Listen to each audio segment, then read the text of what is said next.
सत्संग प्रेमियों, आज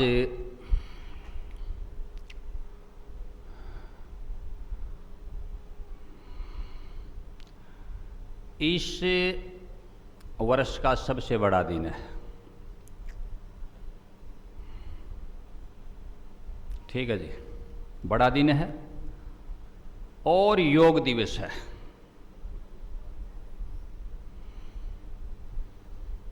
और फादर्स डे है। तीन बातें हुई। योग दिवस है, फादर्स डे है। फादर्स होते पिता, पिता को सम्मान देने का दिन है। जैसे मातृ दिवस होता है मदर्स डे, वैसे फादर्स डे। ठीक है, और बड़ा दिन है। फिर आगे आगे रातें बढ़ने लग जाएंगी और दिन क्या होने लग जाएंगे? छोटे। अब तक दिन क्या हो रहे थे? बड़े हो रहे थे। समझ रहे हो ना? इस प्रकार का बताया। तो मैं इस योग दिवस पर और इस फादर्स डे पर और बड़े दिन पर आप सभी को बहुत बहुत हार्दिक शुभकामना देता हूं। और साथ ही जो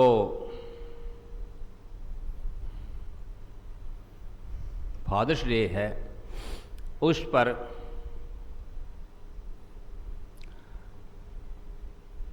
समस्त ऐसे पुरुषों को जो अपने फर्ज निभाने में अपनी संतान के प्रति सफल रहे, उन सभी को नमन करता हूं। देखो, बच्चे या संतान या संतति सभी जीवों में पाई जाती है, लेकिन इंसान उन सभी में श्रेष्ठ है। इंसान के कुछ कर्तव्य होते हैं, इंसान की कुछ जिम्मेवारियां होती हैं। पिता कोई है, लेकिन वो यदि अपनी जिम्मेवारियों से मुख मोड़ चुका है, अपने फर्ज को नहीं निभाता है, तो वह सही पिता नहीं। किसान खेत तो बोता है, बीज डाल देता है, लेकिन उसके बाद भी किसान की बहुत सी क्या होती हैं? जिम्मेवारियां होती हैं। तब जाकर के फसल तैयार होती है। कि संतान का सबसे पहले तो पालन पोषण तो है ही, माता पिता दोनों का। जन्म के बाद पालन पोषण तो अनिवार्य है, जिम्मेवारी है ही। उसके बाद एक ज़रूरी चीज़ है कि संतान को अच्छे संस्कार दें, अच्छी शिक्षा दिलाई जाए। संतान को यदि अच्छी शिक्षा मिलेगी, अच्छे संस्कार मिलेंगे, तो संतान भी कामयाब होगी, सुखी रहेगी, और आपका भी बुढ़ापा सुखी होगा।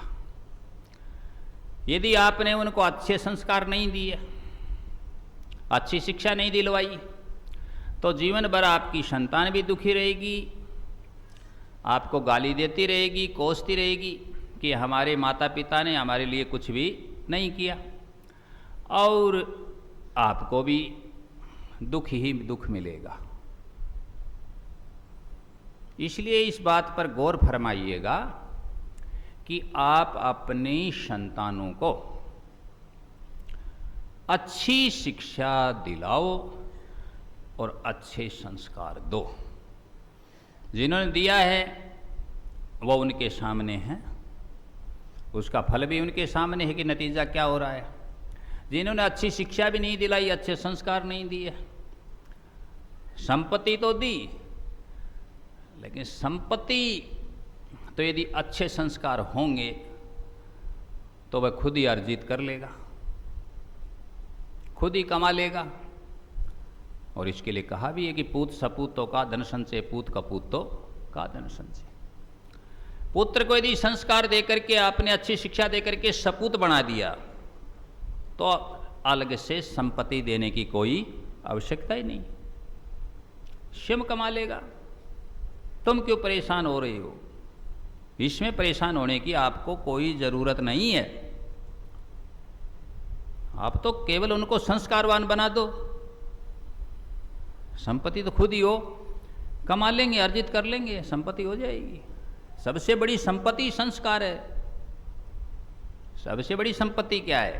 संस्कार है।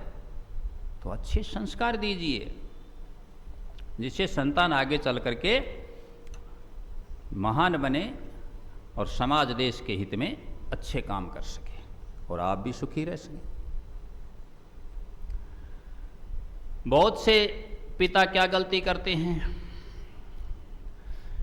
कि वे संपत्ति अर्जित करने के लगे रहते हैं, मतलब धन कमाने में लगे रहते हैं और संतान की ओर ध्यान नहीं करते कि हमारी संतान ठीक से अध्ययन पढ़ाई कर रही है कि नहीं कर रही, हमारी संतान किस संगति में रह रही है, हमारी संतान को अच्छे संस्कार मिल रहे हैं कि नहीं मिल रहे, और केवल अपने धंधे में, नौकरी पेशा, धंधा रोजगार जो भी उसमें लगे रहते हैं रात दिन। तो संतान भटक जाती है और फिर पछताते रहते हैं। फिर पछताए क्या हो तो जब चिड़िया चुग गई खेत, फिर कोई फायदा नहीं है। क्यों? केला जब ना चेतियो, जब डिंग लागी बेरी, अब के चेते क्या वया, जब कांटों ने लिया गेरी। और बड़बेरी केले के पास अंकुरित हुई, पैदा हुई,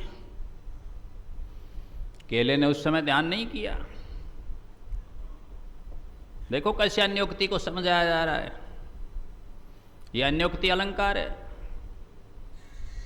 साथ साथ मानवीकरण है कि केला किसको? इंसान को कह रहा है। केले के ऊपर उदाहरण देकर के अन्योक्ति कही जा रही है, अन्य पे कही गई उक्ति, कथन क्या कि एक केले है इंसान, तूने उस समय ध्यान नहीं किया। जब डिंग लागी, डिंग मानी पास में, क्या लग गई तुम्हारे?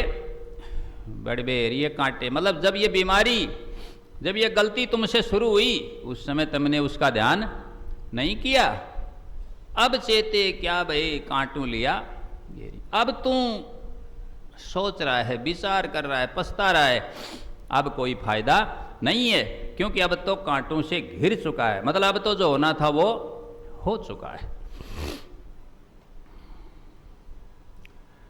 तो इन चीजों का विशेष रूप से, विशेषतया सभी को ध्यान रखना है कि संतान के लिए संपत्ति के मत लगे रहो, संस्कार के ऊपर जोर दो कि संपत्ति कोई काम नहीं आएगी।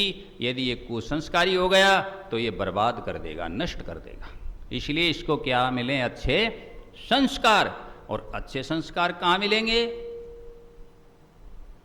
अच्छी संगति में मिलेंगे। किसमें? अच्छी संगति में।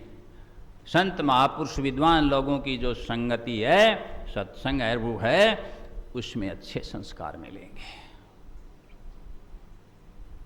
आज देखो कितनी संतानें, कितने आपने देखे यूथ में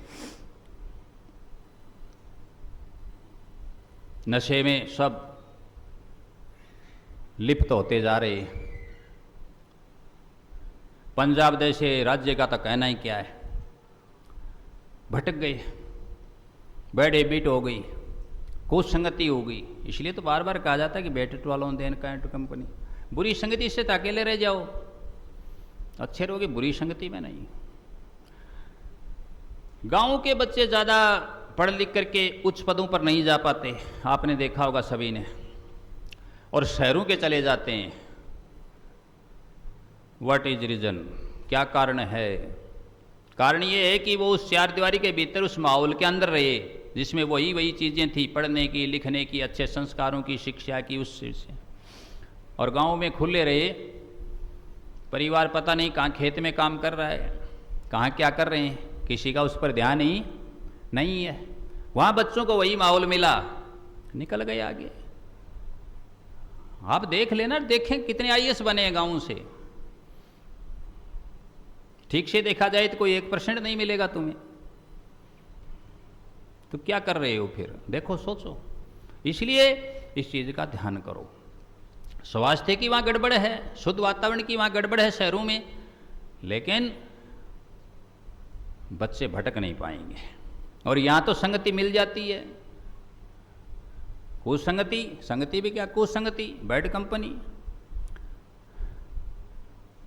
और एक नई चीज बहुत पुरानी थी, उसको फिर लोग चला रहे हैं, जो मूर्ख बंदे हैं, कि पहले जब बच्चों की छुट्टियां हो जाती थी स्कूलों की, तो बच्चे कहां जाते थे? अपने ननिहाल मामा के। आज भी मूर्ख लोग भेज करके बच्चों की जिंदगी बर्बाद कर रही है, और समझ चुके हैं, सभी को मालूम है कि बच्चा कहां बिगड़ेगा, ननिहाल में बिगड़ेगा। पुरानी कहावत है, फिर भी भेज रहे हैं। न सत्संग का ध्यान है, न सेवा का ध्यान है, न ये सोच रहे हैं कि मैं कीर्तनकार हूं, मैं क्या अपराध कर रही हूं। ये ताजा हमारे पास प्रमाण है। क्या करें? सोचो, विचार करो। नहीं, उस संगति से बाहर ही नहीं जा पाए बच्चा, कुसंगति में जा ही नहीं पाए। और यदि कुसंगति नहीं, तो बच्चे ने सत्संग क्यों छोड़ दिया? सेवा क्यों छोड़ दी? क्यों नहीं आया सत्संग में? क्यों नहीं आता सेवा में? वो तो सेवादार था। इसका मतलब कुसंगति में गया। समय आएगा जब पछताओगे दोनों ही, ननिहाल वाले भी और उसके पेरेंट्स भी। याद रखो, मेरे इन शब्दों को लिख लो, रिकॉर्डिंग में भेजेंगे इसको हम। क्या सोच रहे हो तुम? कहां संस्कार है वहां? कौन बैठा है वहां ऐसा योग्य शिक्षक? कौन है वहां, बताओ? वेद धर्म ग्रंथों का ज्ञाता खुद शिक्षक होना चाहिए। श्रोता भी ये ध्यान रखे, नहीं न्यू वक्त खोना चाहिए। थोड़े दिन की सह जिंदगानी गाफिल नहीं सोना चाहिए। गुरु बक्तावर दुनिया में धर्म बीज बोना चाहिए। रे माले राम तेरा हवेर हटे ना, ज्ञान रूप तलवार बिना। उपदेशक भी कहो करें क्या समझणिए, नर नार बिना। होता ना उत्थान देश का, उपदेशक होशियार बिना।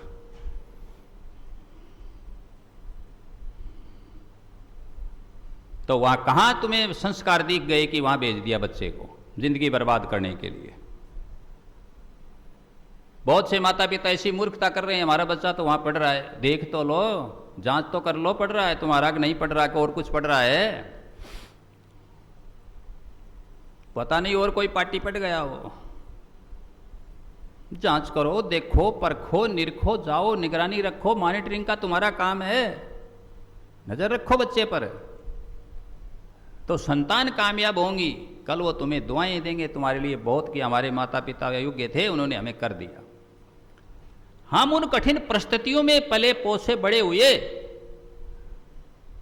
अनपढ़ माता पिता, ऐसे पिता होते हुए भी हम उस परिस्थिति में रहे कि कोई गलती नहीं कर सके। इतना कंट्रोल, इतनी सख्त सजा, तब आज आपके सामने बैठे। सोचो, नशा तो कहां, चाय तक का काम नहीं, चख करके देखने का काम नहीं। सोचो, विचार करो। और तुम कहां छूट दे रखी है अपनी संतानों को।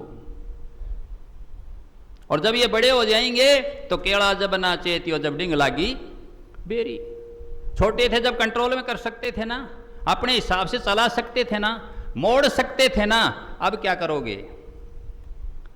अब तो कांटों ने लिया गेरी। सिद्ध हो गई कि नहीं ये बात? वही सार्थक सिद्ध हो रही है। देख लो, विचार कर लो।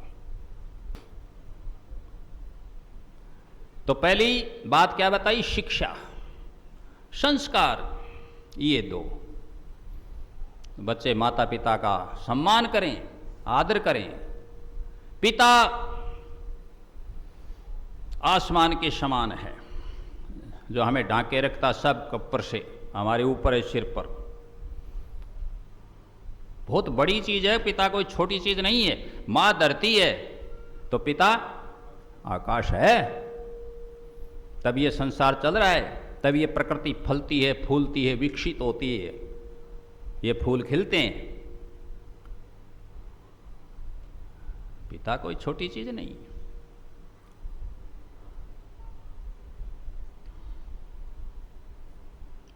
जब तक पिता है तब तक कोई डर नहीं, कोई चिंता नहीं, कोई भय नहीं।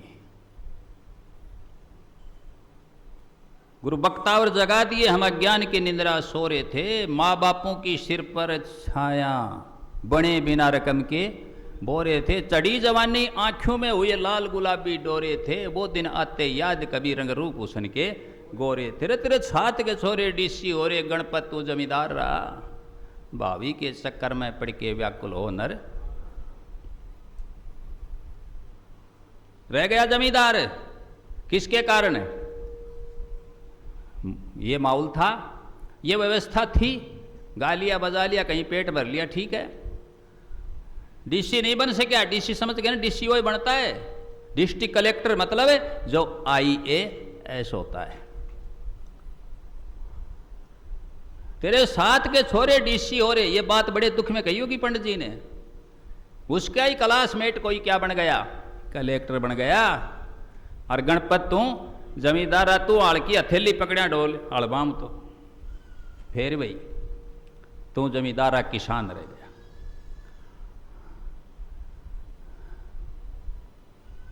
उपदेशक होते हुए भी ये हालत हुई अगले की। तो संस्कार दो। यहां तो बात कही गई है ओणी की इस भजन में तो, लेकिन मैंने यहां कोट करके इसको इससे समझ जोड़ दिया इसका।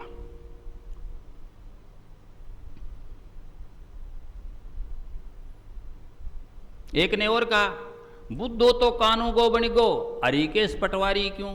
फिर भगवान तने न्याकारी, कहती दुनिया सारी क्यों? भूखे मरते भक्त ऐस करें ठग चोर जवारी क्यों? उस आदमी ने भी अपने दुख में होकर के, वो पटवारी था पंडित जी, कविता भी कर लेता।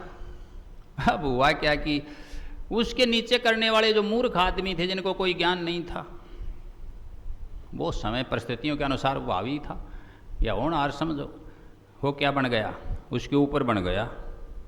क्यों? पटवारी फिर गिरदावर फिर कानू गो। तब एक रोज उसने भजन सुनाया कि भगवान तने न्याकारी, कहती दुनिया सारी क्यों? भूखे मरते भगत ऐस करें ठग चोर जवारी क्यों? तो बुद्धो तो वो मूर्ख, बुद्धू मूर्ख को नहीं कहते बुद्धू, वो क्या बनेगा? कानू गो। हरिकेश पटवारी क्यों? हरिकेश जी की है कविता। तो इस प्रकार से मैं तो ये कह रहा हूं कि आप संस्कार दो संतान को। संस्कार बड़ी चीज है, संतान को संस्कार दीजिए। और संस्कार कहाँ मिलेंगे?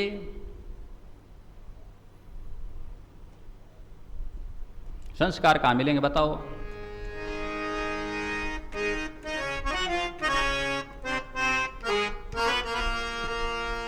शिव नारायण गुरु गुण गाले,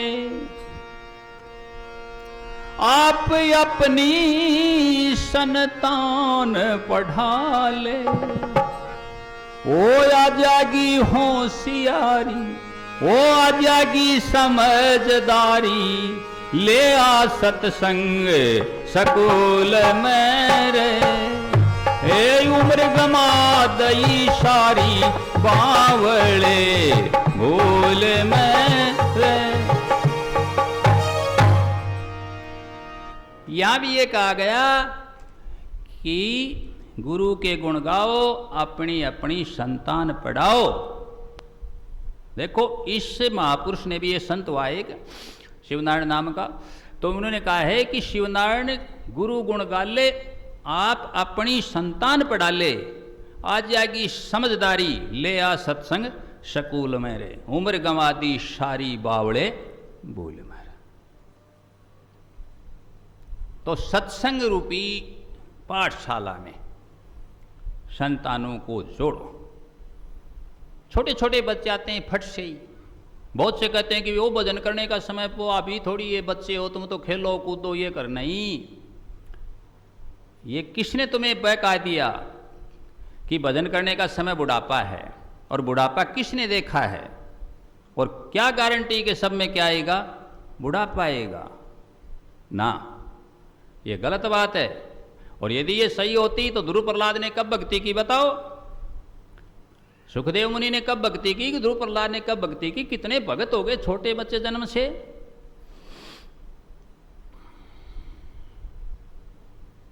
उनको संस्कार थे उनके, और वो भक्ति से जुड़ गए। छोटा सीख सकता है, सीखने का भी एक समय होता है। वैसे सीखने की कोई एज नहीं होती, लेकिन याद करने की एज होती है। जब धीरे धीरे हर अंग में हानि आती है, माइंड धीरे धीरे कमज़ोर होता है, सभी अवयव, सभी टिश्यूज, सेल्स डेड होने शुरू हो जाते हैं, तब क्या याद रहेगा? क्या याददाश्त बनेगी? क्या मेमोरी बनेगी? इसलिए छोटे बच्चे होते हैं, उनको उसमें पढ़ने के लिए पठाया जाता है, भेजा जाता है, आप पढ़िए। या बूढ़े जाते हैं पढ़ने के लिए? नहीं जाते ना। हाँ, तो सोचो इस बात को। तो उसी समय ही सत्संग में लाओ, तब संस्कार मिलेंगे। इसलिए मैं पुनः सभी से बहुत बहुत हाथ जोड़ के निवेदन करता हूं कि अपने माता पिता की सेवा करो, उनका सम्मान करो और सत्संग से जुड़ो, जोड़ो, कुसंग से नाता तोड़ो। सतनाम सत साई।